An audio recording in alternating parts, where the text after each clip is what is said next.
Bonjour et bonsoir chez vous. C'est encore moi, votre amie Rosine. Merci encore de nous avoir rejoints ce jour et merci de vous abonner et de partager nos vidéos à beaucoup pour que nous puissions atteindre beaucoup plus de gens pour la gloire de notre Seigneur Jésus-Christ.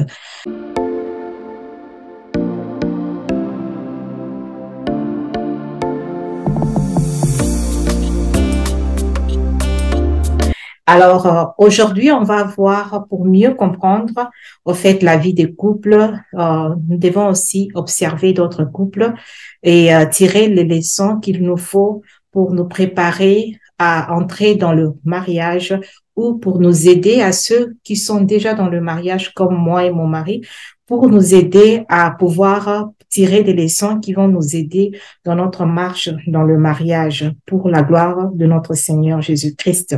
Nous allons voir aujourd'hui, c'est les couples de Nabal et Abigail. Et c'est une longue lecture que je veux mettre à la fin de cette vidéo. Si vous voulez, vous pouvez carrément l'écouter ou bien vous pouvez toujours aller dans votre Bible pour lire ces passages. Ça se trouve dans le livre de 1 Samuel, chapitre 25 du verset 1 à 38. Et ça parle un peu de l'histoire de ce couple et nous pouvons découvrir beaucoup de choses au sujet de ces couples qui vont vraiment nous aider dans notre marche. Alors, ces couples est caractérisé d'un homme et d'une femme. L'homme, nous voyons là l'histoire d'un homme qui est caractérisé comme un méchant.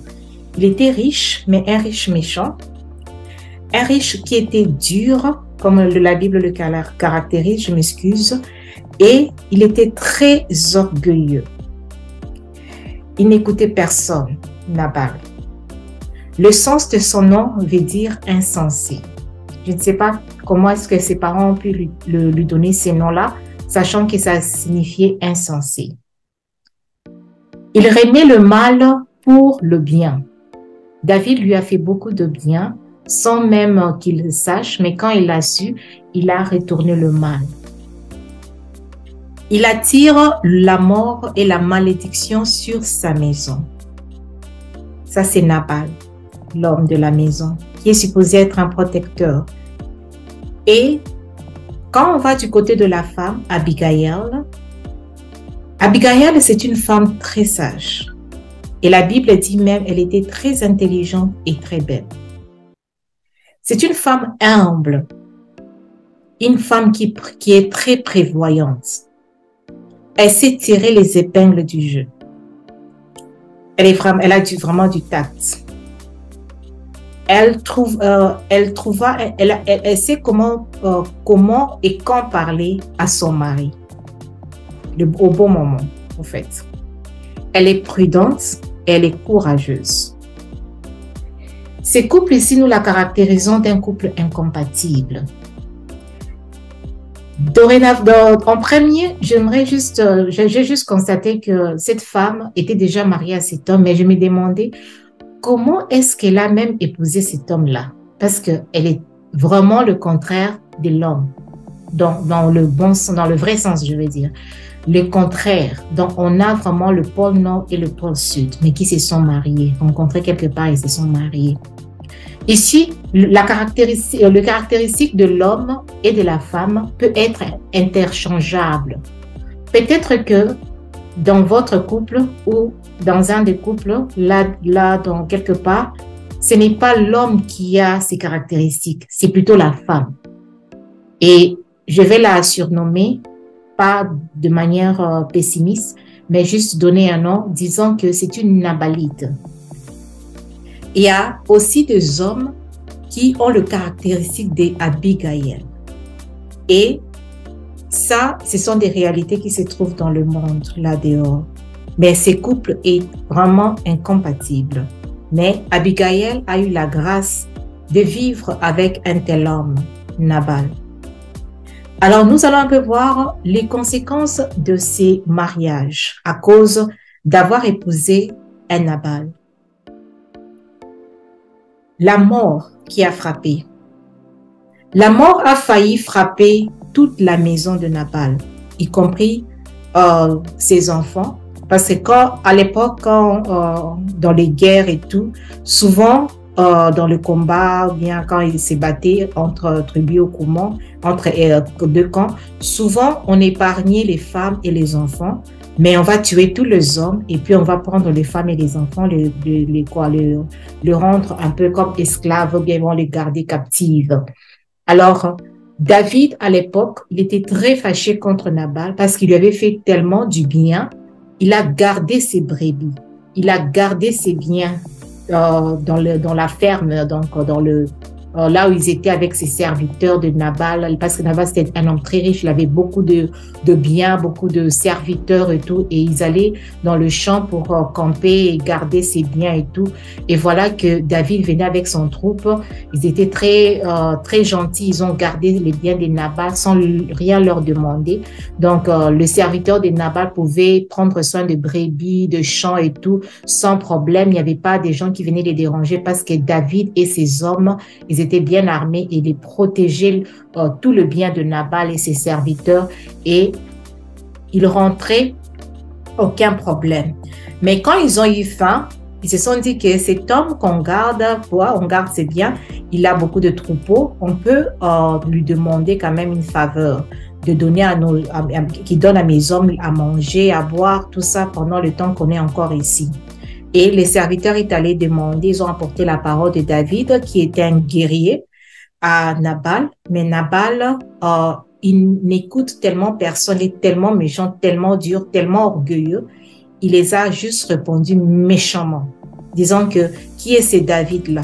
N'est-ce pas qu'il y a des gens qui s'enfuient de leur maître, ils se prétendent être ceci ou cela. Et il n'a pas voulu aider. Même si tu ne connais pas la personne, ne pouvait-il même pas aider, juste aider?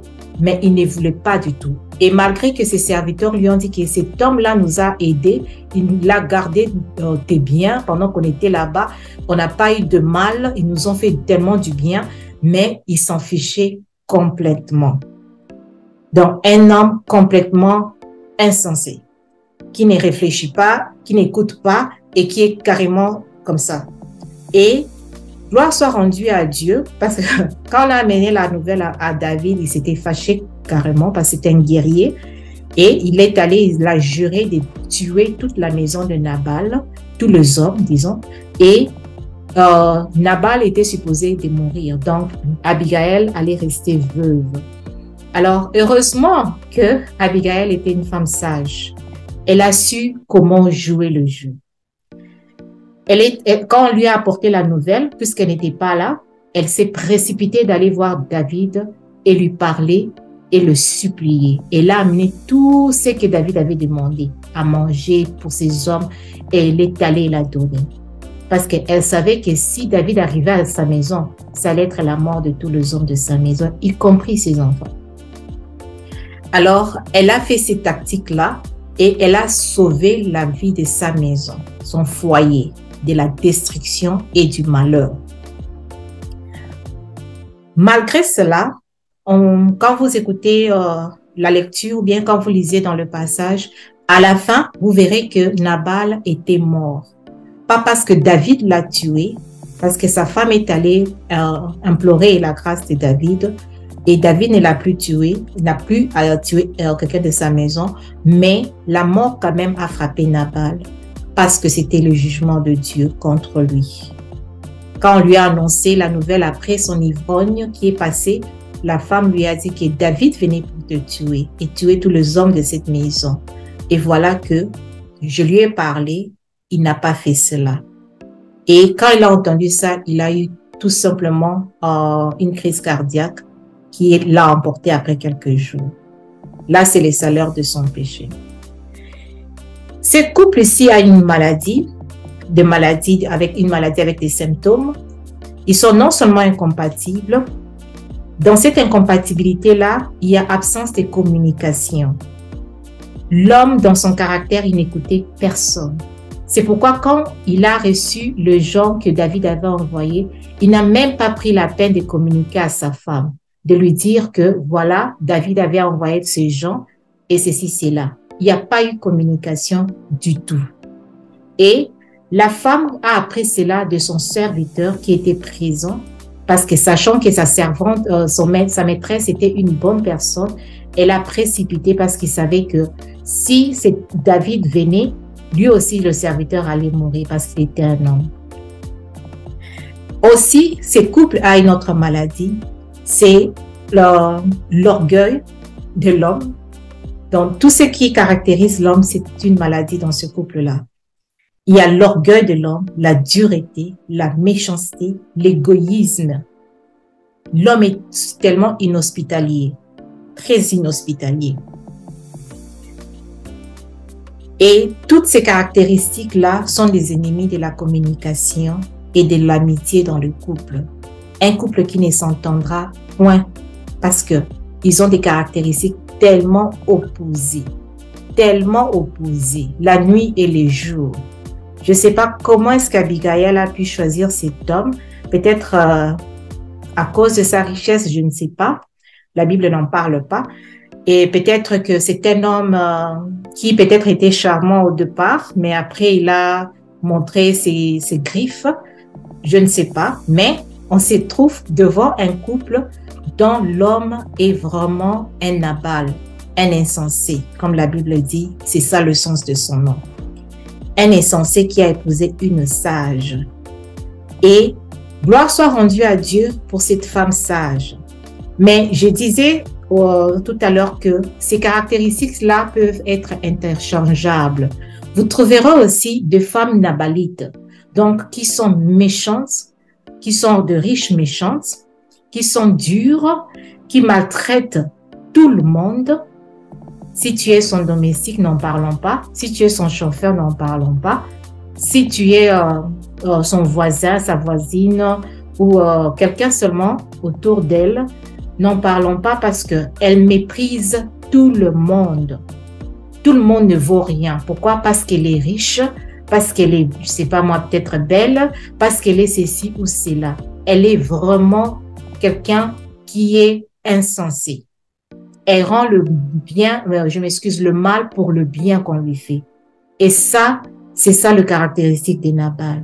Si vous avez une épouse comme ça dans la maison ou un époux comme ça dans la maison, ce n'est pas facile. C'est vraiment un couple qui est incompatible dans beaucoup de choses parce qu'il n'y aura pas communication. Surtout si vous n'êtes pas de cette nature-là, il n'y aura pas du tout communication. Donc, ça sera le nord et le sud qui se sont rencontrés, se sont mariés. Comment? On ne sait pas parce qu'il n'y a pas d'explication ici. Comment de telles personnes peuvent même se marier, mais ils se sont mariés. La solution pour ce couple-là, on va leur parler de la repentance de celui qui a les caractéristiques de Nabal. Si c'est un homme, si c'est l'homme, c'est la repentance. Et même si c'est la femme, la repentance. Connaître Jésus, recevoir Christ dans sa vie et être vraiment, se repentir vraiment. La repentance, ce n'est pas seulement recevoir Jésus, mais c'est agir. Donc, les actions doivent nous montrer qu'il y a vraiment un changement. La repentance, c'est carrément le changement. Le changement, hier j'étais ceci, aujourd'hui je suis une autre personne. Hier j'étais orgueilleuse, aujourd'hui je suis humble. Hier j'étais dure, aujourd'hui je suis douce. Il doit y avoir ce changement-là dans la repentance. Le dialogue on va aussi interpeller ces couples-là à dialoguer. Le dialogue va revenir petit à petit. C'est pas du coup. Parce que c'est sûr qu'il y aura encore des étincelles parce que l'homme change souvent pas du coup. C'est avec le temps. Le changement va se faire voir. C'est avec le temps qu'il commence à se maîtriser. C'est avec le temps qu'il commence à tolérer certaines choses qu'il ne tolérait pas avant. C'est avec le temps. Gloire soit rendue à Dieu pour l'épouse Abigail. Il y a aussi des hommes Abigail qui ont des caractéristiques d'Abigail. Et ça, c'est quelque chose, c'est assez rare, mais ça existe. Des hommes qui protègent leur foyer.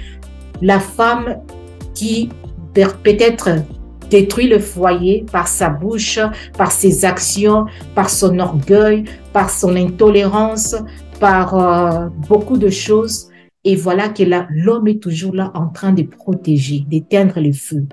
Mais c'est pas bien. C'est pas bien. Souvent, c'est pas du tout bien. Mais que le Seigneur puisse nous accorder la grâce. Si vous avez épousé un Nabal, une Nabalite, que le Seigneur vous accorde vraiment la grâce. Si vous êtes déjà dans le mariage, c'est que le Seigneur vous accorde vraiment la grâce de que cet homme ou cette femme-là puisse connaître Jésus. Tu peux te dire que oui, elle va à l'église, il va à l'église, mais c'est pas ça. La vie chrétienne, c'est la repentance, c'est le changement, c'est vraiment montrer les fruits de la repentance. C'est ça la vie chrétienne. Montrer qu'on est vraiment enfant de Dieu. Ce qui plaît à Dieu, c'est ce que l'on fait. Ce qui ne plaît pas à Dieu, c'est pas ce que nous faisons. Donc, que le Seigneur vous accorde beaucoup de grâce et beaucoup de courage. Pour ceux qui ne sont pas encore mariés, si vous voyez un homme intolérant, intransigeant,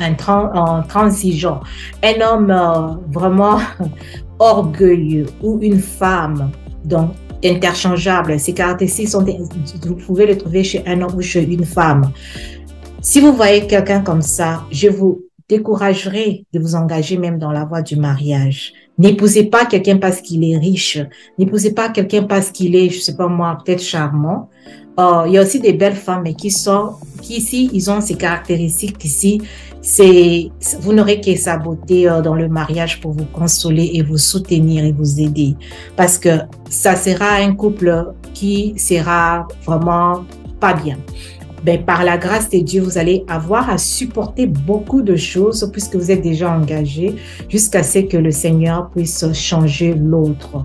Mais ce n'est pas un travail facile. Ce n'est pas du tout un travail facile. Si vous n'êtes pas encore entré dans ce mariage-là ou bien entré dans cette relation sérieuse avec cette personne, vaut mieux rompre et aller ailleurs. Si vous êtes déjà dedans, que le Seigneur puisse vraiment vous fortifier et savoir comment choisir, plutôt comment aider l'autre et comment protéger votre famille afin que vous soyez vraiment un bouclier. Abigail était vraiment un bouclier pour Nabal. Il a protégé sa vie, il a protégé la vie de son foyer, mais ce n'était pas facile. Mais Nabal a reçu son salaire, c'était le jugement du Seigneur contre lui. Il est mort à cause de sa méchanceté. Il est mort et David n'a pas touché son sang, mais Dieu l'a vengé à sa manière. Donc, vous avez quelqu'un de vos côtés qui vous amène tellement de malheurs, tellement de problèmes, jusqu'à emmener la mort dans la maison. Que le Seigneur puisse vraiment vous aider à vraiment être un bouclier pour pouvoir intercaler tous ces flèches qui viennent contre votre maison et que le Seigneur vous bénisse abondamment. C'était ici le couple de Nabal et Abigail dans 1 Samuel 25, verset 1 à 38. Je vais mettre le passage pour que vous puissiez l'écouter en audio. Vous pouvez aussi lire ça dans votre Bible et que le Seigneur vous bénisse abondamment. Je sais que vous allez recevoir beaucoup d'autres conseils au travers de ces passages pour voir un peu comment ces couples a fait, ce qui leur est arrivé et qu'est-ce que nous pouvons en tirer comme leçon. Merci beaucoup et passez une bonne journée. 25. À cette époque, Samuel mourut et tout Israël se rassembla pour célébrer son deuil. On l'enterra chez lui à Rama. David se mit en route et se retira au désert de Paran. À Maon vivait un homme très riche qui avait des propriétés dans le village de Carmel. Il possédait 3000 moutons et 1000 chèvres. À cette époque, il se trouvait à Carmel pour la tonte de ses moutons. Cet homme, un descendant de Caleb, s'appelait Nabal. Sa femme, Abigail, était très intelligente et belle, tandis que son mari était dur et méchant. David apprit au désert que Nabal tondait ses moutons. Il chargea 10 de ses hommes d'aller le trouver à Carmel et de le saluer de sa part. « Voici comment vous lui parlerez, leur dit-il. Longue vie à toi. Que la paix soit avec toi et avec ta maison. Que toutes tes affaires prospèrent. J'apprends qu'on fait la tonte de tes moutons. Tant que tes bergers ont été avec nous, nous ne leur avons fait aucun tort. Rien n'a été dérobé de leurs troupeaux pendant tout leur séjour à Carmel. Interroge tes serviteurs, ils te le confirmeront. Puissent donc mes serviteurs trouver également bon accueil auprès de toi, puisque nous arrivons en ce jour de fête. Donne-leur donc, je te prie, ce que tu auras sous la main, pour tes serviteurs et ton fils David. » Les jeunes compagnons de David allèrent et répétèrent à Nabal toutes ces paroles au nom de David. Puis ils attendirent. Nabal leur répondit. Qui est David, et qui est le fils d'Isaïe? De nos jours, il y a trop de serviteurs qui s'enfuient de chez leur maître. Et vous croyez que je vais prendre de mon pain, de mon eau et de ma viande, que j'ai fait débiter pour mes tondeurs, pour les donner à des gens venus de je ne sais où? Les serviteurs de David repartirent et rentrèrent.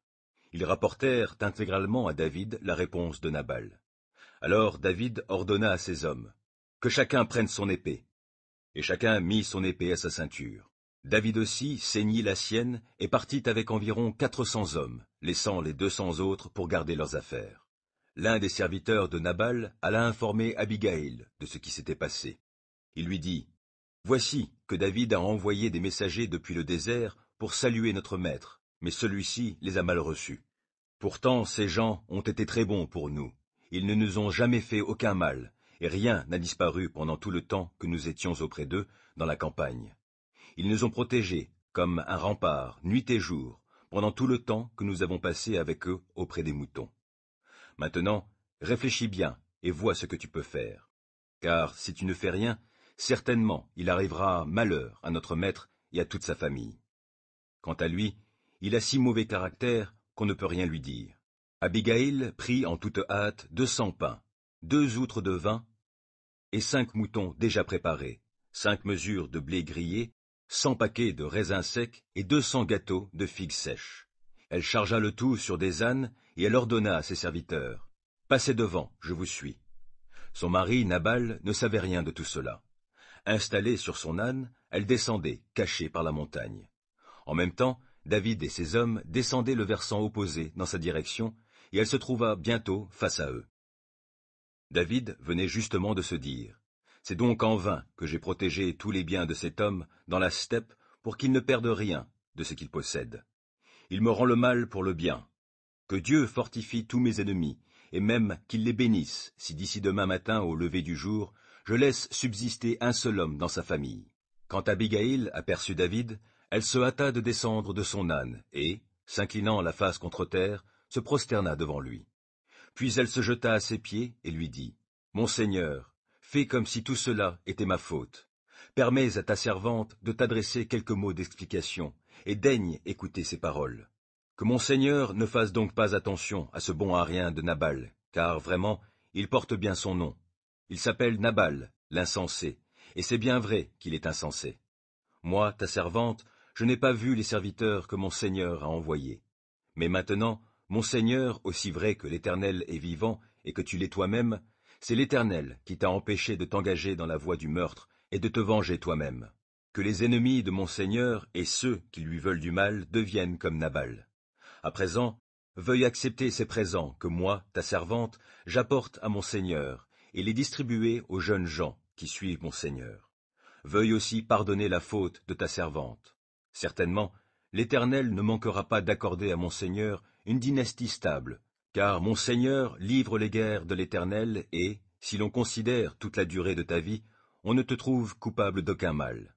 Si quelqu'un s'avise de te poursuivre pour t'ôter la vie, l'Éternel ton Dieu gardera la vie de mon Seigneur pour que tu restes au nombre des vivants.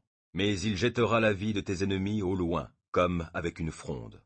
Lorsque l'Éternel aura accompli pour mon Seigneur tous les bienfaits qu'il t'a promis, et qu'il t'aura institué comme chef d'Israël, alors mon Seigneur n'aura ni remords ni trouble de conscience pour avoir tué quelqu'un inutilement et s'être vengé lui-même.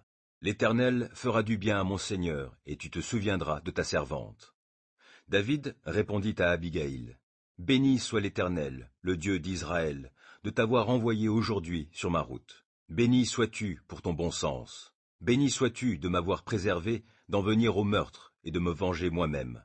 Vraiment, l'Éternel, le Dieu d'Israël, m'a empêché de vous faire du mal. Car je te le jure, aussi vrai qu'il est vivant, si tu n'étais pas venu me trouver si rapidement, il ne serait pas resté un seul homme à Nabal d'ici demain matin. » David accepta les présents qu'elle lui avait apportés et lui dit, « Rentre chez toi en paix. Je t'ai entendu et j'agirai comme tu me l'as demandé. » Lorsqu'Abigaïl arriva à la maison, elle y trouva Nabal en train de festoyer comme un roi.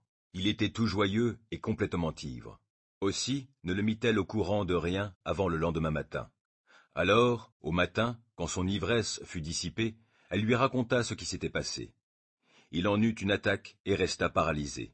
Environ 10 jours plus tard, l'Éternel le frappa de nouveau, et il mourut.